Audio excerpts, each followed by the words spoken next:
안녕하십니까. 자, 우리 이제 암기카드 본게임 들어가서 조세 총론편을 들어갈 겁니다. 우리가 일상적으로 조세 총론에서 출제의 가능성이 있는 부분은 한 두 문제 정도를 잡고 있는데 대체적으로 이 카드 안에서 해결이 될 것 같습니다. 그럼 테마 첫 번째 조세 총론에서 첫 번째 문제 1번 카드를 보십니다. 이 부동산 활동에 관련된 조세인데요. 특히 부가가치세나 농어촌 특별세, 이 부촌 이런 것들은 취득부 양도에 다 들어가는 것이고요. 그다음 지방교육세는 취득세나 재산세 등이 들어가니까 바로 취득과 보유 단계만 과세가 되고요. 이 소득에 관련된 법인 소득이나 종합소득이 있는 자, 또 관련 지방소득세도 내야 되기 때문에 이런 것들은 취득에는 소득이 발생할 수 없으니까 보유와 양도할 때 과세될 수 있는 세금의 종목이지요. 그래서 시험 볼 때 취보양 다 들어가는 것은 부촌 생각하시고 취득과 보유 단계 했을 때는 지방교육세만 선택하시고요. 그다음 보유와 양도 관련 조세가 뭐냐 물어볼 때는 종합소득세, 이 지방소득세 이쪽으로 답하시면 되겠습니다. 그래서 1번 카드 잘 활용하셔서 취득과 보유, 양도 단계에 관계된 세금을 정리가 필요하다는 것입니다. 다음 두 번째 카드 가시겠습니다. 이 두 번째는 세목별 납세지를 물어봅니다. 이 세금에 대한 관할, 바로 관청을 얘기하는 것인데 지방세는 지방자치단체, 국세는 하나의 세무서가 되는 겁니다. 그럼 지방세는 지역별 적용하기 때문에 부동산 관련된 이 지방세 이런 것들은 각자의 물건 소재지 지자체가 과세권을 갖지요. 그리고 국세 이런 것들은 종부세나 양도소득세 이런 것들은 법인은 놔두시고요. 개인만 정리하시고요.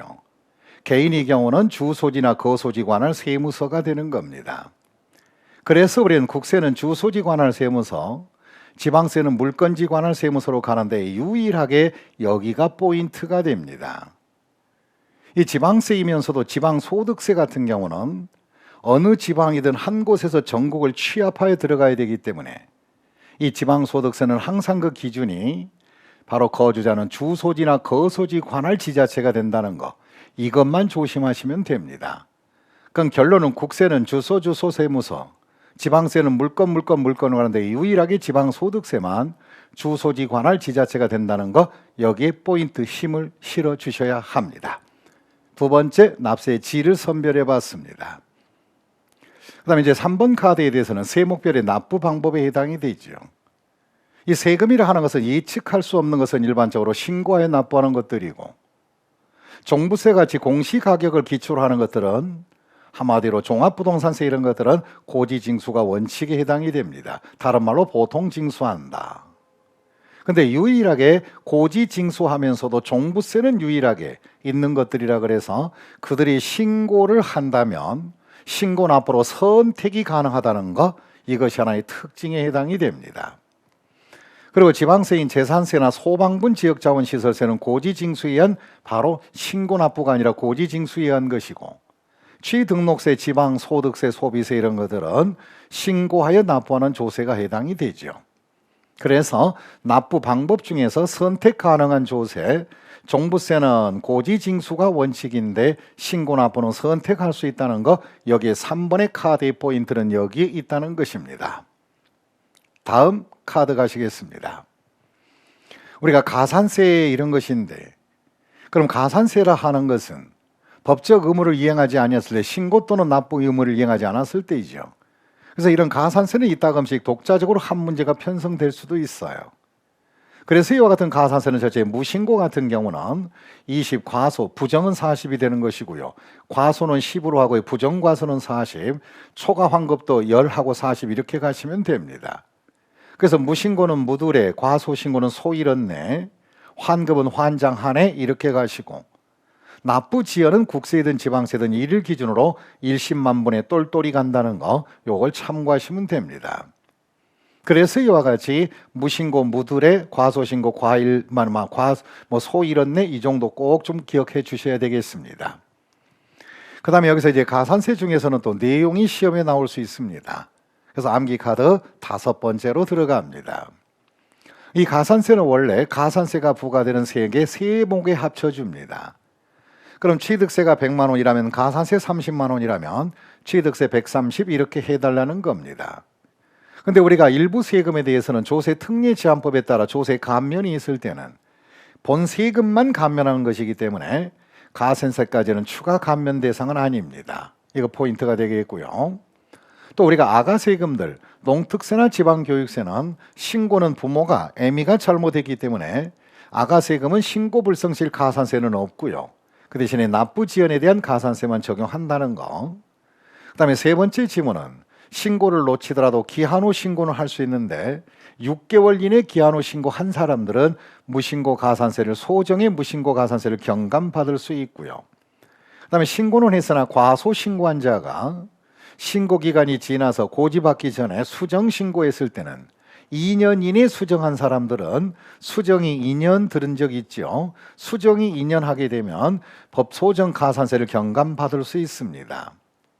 그리고 이제 다섯 번째 중에서 지방세나 국세 모두 수정신고서나 기한 후 신고서를 제출함과 동시에 세금을 납부하지 않더라도 신고서만 던지더라도 무신고나 과소신고 가산세를 경감받을 수 있다는 것, 이것이 또 하나의 특징이라는 것, 꼭 납부하지 않아도 신고서만 던져도 된다는 것을 참고해 주시면 되겠습니다. 이렇게 해서 가산세에 관한 중요 관련 지문을 정리해 봤고요. 그 다음에 또 이제 가산세를 붙여서 고지서가 나가면 국세 같은 경우는 고지가 지연했을 때는 어떻게 될까? 그에 관련 내용에 대한 지문입니다.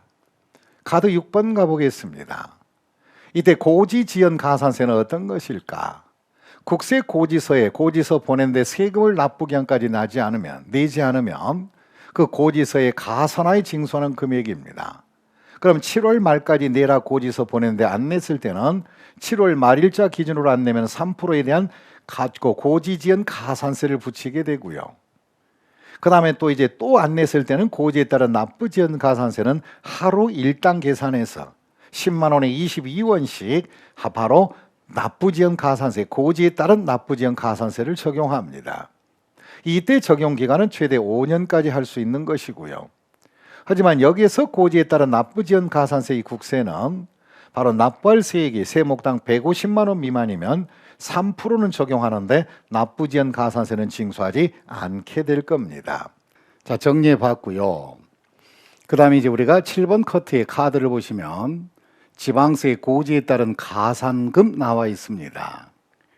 이 고지서가 나간 다음에 가산금을 적용하는 것은 지방세만 있는 것이지 국세는 가산금이라 하지 않고 고지에 따른 가산세 등이라고 얘기합니다. 그럼 여기서 지방세 일단은 고지서가 나가는데 지정 납부기한까지 납부하지 아니하였을 때 고지세액에 가산하여 징수하는 금액이다, 이렇게 판단해 주시면 돼요. 그럼 이때 고지세액에 가산한 금액이 바로 7월 말일까지 내라 했을 때 그 날짜 안 내면 일단은 3% 가산금을 붙이고요.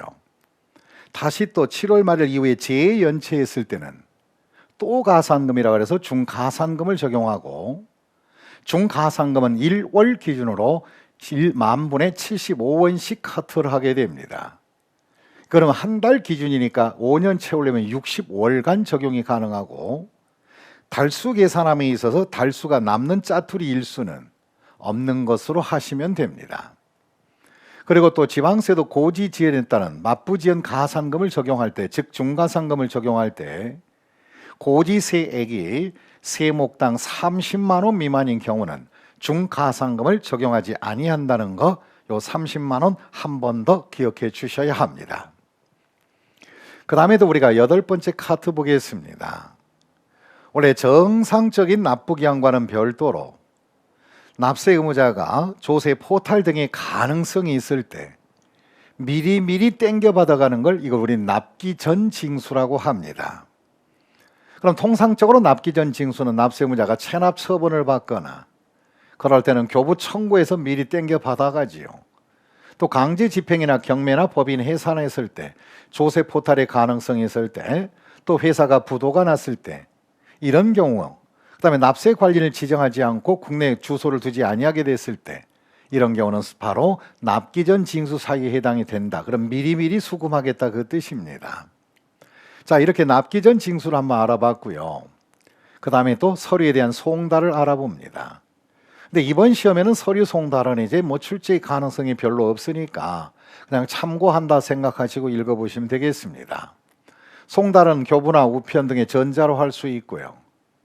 송달 장소는 명인이나 즉 수신인 주소나 거소, 영업소, 사무소에 보낼 수 있습니다.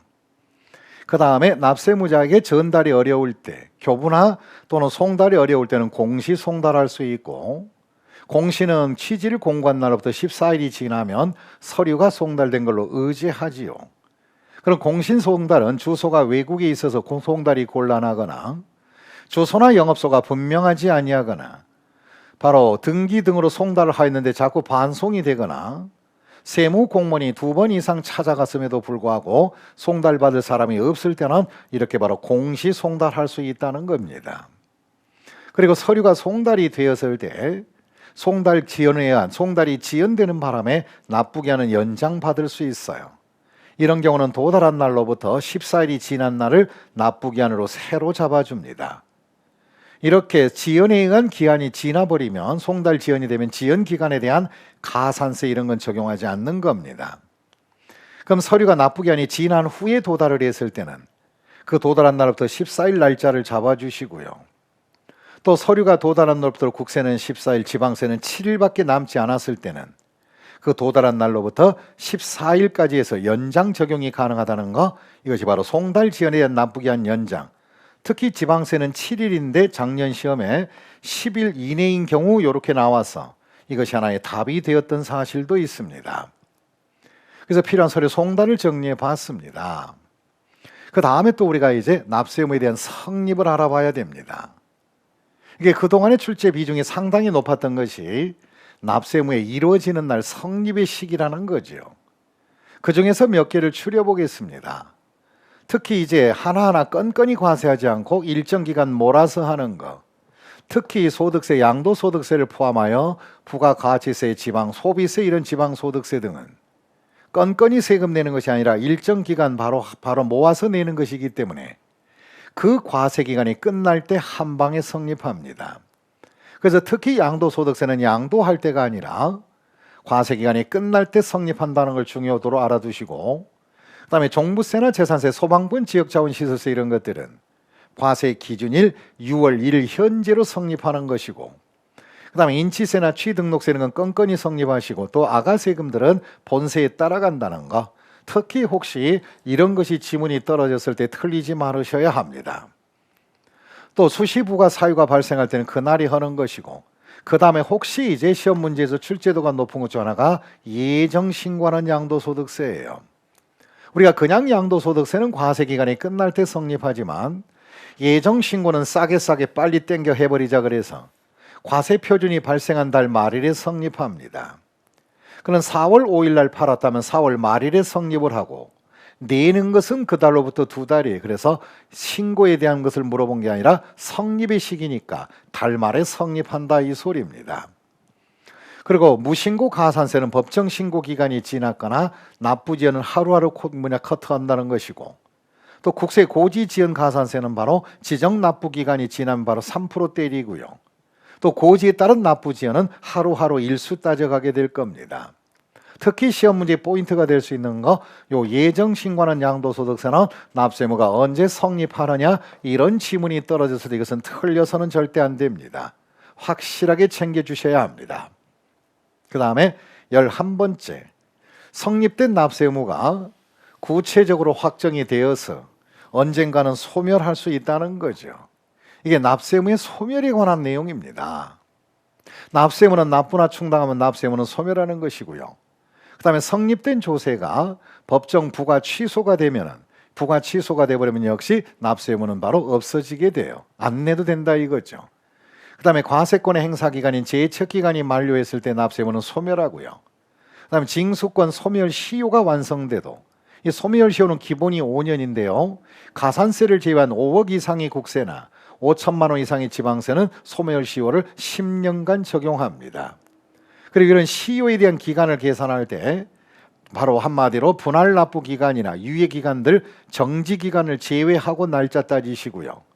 또 시효는 진행하다가 징수의사, 고지나 바로 통지, 고지나 한마디로 압류 등을 함으로써 의사 표시하게 되면 진행됐던 시효는 없어지고 중단되고 다시 출발하게 됩니다. 이런 것들이 한마디로 납세 의무의 소멸 사건에 해당이 되는 겁니다.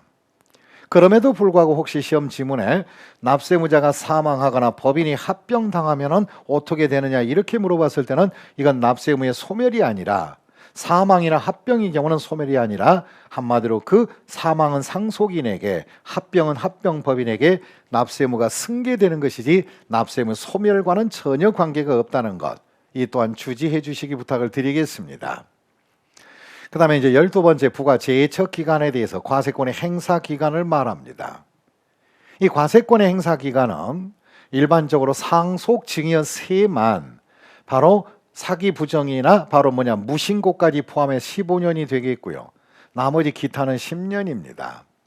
그러나 상속 증여세를 제외한 나머지 취등록세 이런 모든 세금들은 사기 부정은 10년이고요. 무신고는 7년 적용합니다. 그 밖에는 5년이 법정 제척 기간임을 알 수가 있습니다. 그럼에도 불구하고 이 제척 기간 중에 특례가 있죠. 뭐냐? 그 중에서 상속증여 명의신탁 같은 거, 이런 것을 취득했을 때 한마디로 취득 관련 지방세를 무신고, 그럼 지방세 무신고는 일반적으로 7년인데 상속받은 취득세, 증여받은 취득세 이런 것들은 무신고했을 때는 제척 기간을 10년 하겠다는 겁니다. 그리고 양도소득세도 마찬가지로 10년, 7년, 5년이 가야 되는데 부담부 증여는 채무 인수액이 나중에 증여로 바뀔 수가 있으니까 가짜 채무가 돼가지고요. 그래서 증여세로 전환될 가능성이 있으니까 부담부 증여한 양도소득세만 사기 부정 무신고 15년, 기타는 10년 이렇게 적용한다. 그럼 여기서 우리가 출제의 카드에 있어서 출제의 비중이 높은 것이 일반적인 과정이 아니라 이 특례 부분에 좀 유념해 주시기를 부탁을 드리겠습니다. 이렇게 해서 우리가 법정 부가 제척 기간에 대해서 설명을 해봤고요. 그 다음에 13번째 내용은 체납 처분된 재산에 대한 배당의 순서를 들어갑니다. 우리가 납세 의무자가 세금을 납부하지 않았을 때 압류 등을 해서 체납 처분에 들어갈 텐데요. 이때 체납 처분비나 강제 집행 비용을 제외하고 다음의 순서에 따라 배당을 받게 됩니다. 그럼 다음의 순서는 제1순위가 무언가? 세금과 여러 채권이 그 재산에서 얽혀 있을 때 1순위는 바로 소액보증금 이렇게 우선 변제 대상 금액이 1순위고요. 그 다음에 두 번째는 그 체납 처분된 그 해당 재산의 자연의 현상에 따라 따라다니는 해당 재산에 부과된 조세, 이것이 바로 2순위가 됩니다. 이 해당 재산에 따라다니는 조세에서는 어떤 것이 있느냐, 밑에 보시면 상속증여세나 종부세, 재산세, 소방분 지역자원시설세, 그다음에 해당 조세의 부가세, 아가세금을 포함하여 해당 재산에 부과된 조세들은 무조건 1순위 다음 순위로 안착하게 됩니다. 그럼 이 재산을 제외한 이 세금을 뺀 나머지 조세와 그 다음에 전세권 등 일반 채권 등은 바로 3순위가 되는 것이고, 이 3순위는 1순위와 2순위 이외의 저당권 등과 일반 채권은, 그 다음에 일반 조세는 법정 기일을 기준으로 언제 누가 앞섰느냐에 따라 순위 결정으로 배당 순위에 들어갑니다. 이때의 법정 기일은 저당권은 등기일이나 일반 조세는 확정 또는 결정이 언제냐 이거 되는 것이고, 그 다음에 또 3순위 경쟁 중에서 압류조세와 담보조세가 서로 경합이 있을 때는 바로 압류와 담보 세금끼리 마주쳤을 때는 압류보다 더 담보 먼저 선담보 후 압류니까 이럴 때는 담보조세가 우선권을 갖습니다. 그 다음에 압류조세와 교부청구는 다른 지방자치단체에서 별도의 다른 재산에서 발생된 세금을 청구에 들어왔을 때는 선압류 우선이기 때문에 바로 교부청구가 후순위가 됩니다. 그래서 압과 교가 붙었을 때는 압류가 우선하는 것이고요. 담과 압이 붙었을 때는 한마디로 담이 우선한다는 거, 이 세금끼리 붙었을 때 순위 경쟁을 잘 참고하시면 되겠습니다. 자, 이렇게 해서 13번에 정리를 해봤고요. 그 다음에 14번 문제는 이제 조세의 불복 절차에 해당이 되죠. 위법 부당한 행정 처분을 받거나 정당한 처분을 받지 못했을 땐 조세 불복 절차를 할 수 있는데요. 국세의 경우는 5단계로 거칠 수 있습니다. 그럼 납세자가 이의신청 심사나 행정소송할 수 있고, 또 심사 청구를 거치지 않고 심판 청구를 통하여 행정소송도 가능하고요. 또한 이의 신청은 선택사항이다 보니까 심사, 행정, 심판, 행정 이렇게 갈 수 있습니다. 또 이도저도 싫을 때는 감사원 심사 청구를 통하여 행정소송이 가능하다는 것. 그럼 이런 것들이 한마디로 국세에 대한 불복 절차에 속하지요. 그런데 지방세는 심사소가 없기 때문에 지방세는 이의 신청하고 심판 청구, 행정소송할 수 있고요. 또 지방세도 이의 신청은 바로 선택사항이기 때문에 심판 청구나 행정 소송이 가능합니다. 그리고 납세자가 감사원 심사 청구로 해서 행정 소송할 수 있다. 그럼 가만히 보니까 여기서 우리가 하나 참고해야 될 것은 뭐냐? 심사 청구는 감사원 심사는 양쪽이 다 있지만 자체 심사는 지방세는 없고 국세만 있다는 것 참고해 주시기 부탁을 드리겠습니다. 그리고 그 밑에 있는 행정소송에 관한된 것을 한번 판단해 보지요. 그럼 국세는 역시 마찬가지로 행정소송을 할 때 심산 청구나 심판 청구 이런 것들은 한마디로 동시 적용이 불가합니다. 심사나 심판 청구는 동일 심리기관이므로 둘 중에 하나의 선택이지 둘 다 하는 것은 아닙니다. 또 국세이든 지방세이든지 간에 어느 하나의 단계를 거쳐야만이 행정소송에 갈 수 있는 것들이죠. 그 다음에 그 경우에 다시 말해서 행정소송은 지방세 기본법에 따라서 심판 청구나 감사원 심사 청구를 거쳐야만이 지방세는 행정소송이 가능하다는 거, 직접 행정소송이 불가하다, 국세나 지방세 역시 다 똑같습니다. 그 다음에 또한 이제 불복 절차에서 우리가 주의사항 15번째 카드입니다. 첫째, 국세의 심사 청구 결정에 드는 심판 청구 안 된다는 거. 또 이의 신청은 선택사항이라는 것이고요. 또 납세무자가 천재지변 등이 발생했을 때는 청구 기한을 연장할 수 있다는 게 특징입니다. 원래 이의 신청은 그렇지만 이의 신청 등은 90일 이내에 신청해야 되는데 바로 천재지변 등이 있을 때는 14일, 바로 그 소멸한 날로부터 14일에 연장할 수 있다는 겁니다. 그 다음에 지방세는 청구의 효력이 있습니다. 우리가 지방세 같은 경우에 이의 신청이나 이의 신청이나 심판 청구 등을 한다 하더라도 납세 절차에는 영향이 없기 때문에 공매 처분은 바로 진행을 하지요. 그러나 바로 심사 청구 또는 심판 청구 등의 이런 청구, 다시 말해서 이의 신청이나 감사원 심사라든가 심판 청구에 대한 바로 결정을 받았을 때는 일단은 빨리 쫓아가서 압류된 재산에 대해서 공매 처분을 30일간 바로 보류시킬 수는 있는 권한밖에 없지 아예 중지시킬 수 있는 권한은 없는 겁니다. 그 다음에 5번째, 대리인을 신청할 수 있다. 대리인 누구나 될 수 있습니다. 세금 금액에 상관없이 누구나 되는데 단 배우자라든가 사촌, 인척관계에 있어서는 그 청구인을 위하여 대리할 수가 없습니다. 그러나 그것도 소액일 때 1,000만 원 바로 미만일 경우는 바로 배우자나 사촌 혈족까지도 대리인 선임이 가능합니다. 그리고 이제 과태료나 행정 범칙금 이런 것들은 조세가 아니기 때문에 불복 절차를 청구할 수가 없는 것이고요. 그다음에 보정기간, 이 보정기간은 이의 신청이나 심사 심판 청구 들어갈 때 서류가 미흡하니까 서류 좀 보정 좀 해달라고 한 20일의 시간을 줍니다. 그 20일의 시간은 바로 심사나 심판 청구에 대한 결정 기간에 포함되지 않게 된다는 겁니다. 그럼 이의 신청이나 심판 청구의 결정은 90일 이내 일반적으로 국세는 30일 이내 이의 신청 결정하고 지방세는 90일, 또 심사 청구도 다 90일인데 그 결정 기간에는 보정 기간은 빼고 간다는 거, 들어가지 않는다는 걸 참고하시면 되겠고요. 그다음에 대리인의 선정 요구입니다. 이건 대리인 신청이 아니라 대리인을 요구한다. 국선 대리인이 필요하다면 납부할 세금이 1,000만 원 이내일 때는 대리인 신청도 바로 대리인을 선정해 줄 것을, 국선 대리인을 선정해 줄 것을 바로 관청에 요구할 수 있다는 겁니다. 그래서 이쪽은 대리인을 누가 할 수 있냐, 신청을 말하고 이건 선정이라는 거 차이점이 있고, 얘는 미만이라는 거, 얘는 이하 금액이라는 거, 이 차이점을 극복해 주셔야 하겠습니다. 자, 이렇게 해서 우리가 15개 커트로 해서 여기서 우리가 행운의 2문제가 나오기를 간절히 기도하셔야 됩니다. 그럼 조세 총론은 만점이 되겠죠. 이제 다음 강의는 취득세 편에 가서 우리가 핵심 카드를 뽑아볼 수 있도록 하겠습니다. 수고 많이 하셨습니다. 고맙습니다. 공인중개사 합격! 에듀윌 합격 패스!